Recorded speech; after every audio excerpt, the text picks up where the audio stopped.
Hello friends, welcome to Cinebuzz Telugu. నేను మీ రాకేష్.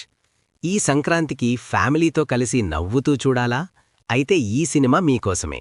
నారీ నారీ నడుమ మురారి. టైటిల్లానే కథ కూడా ఇంట్రెస్టింగ్. ఒక అబ్బాయి లైఫ్లోకి ఇద్దరు అమ్మాయిలు రావడం, దాంతో వచ్చే కామెడీ, కన్ఫ్యూజన్ అండ్ ఎమోషన్స్ చుట్టూ ఈ సినిమా తిరుగుతుంది. శర్వానంద్ ఈ మూవీలో ఫుల్ ఎనర్జీతో కనిపించాడు. కామెడీ టైమింగ్ బాగా వర్క్ అయింది. ఇద్దరు హీరోయిన్స్ కూడా కథలో భాగంగా ఉండడం ప్లస్ పాయింట్. కానీ అసలు షో స్టీలర్ ఎవరో తెలుసా? వికే నరేష్. ఆయన కామెడీ సీన్స్ వస్తే థియేటర్లో నవ్వులాగవు. సత్య, వెన్నెల కిషోర్ కూడా ఫుల్ ఎంటర్టైన్ చేశారు.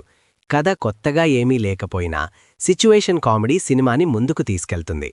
ఫస్ట్ హాఫ్ లైట్గా, సెకండ్ హాఫ్ ఫ్యామిలీ ఆడియన్స్కి బాగా కనెక్ట్ అవుతుంది. మైనస్ ఏంటంటే కథ ప్రెడిక్టబుల్, కొన్ని చోట్ల లాగ్ అనిపిస్తుంది. ఫైనల్గా చెప్పాలంటే ఇదొక క్లీన్ సంక్రాంతి ఫ్యామిలీ ఎంటర్టైనర్.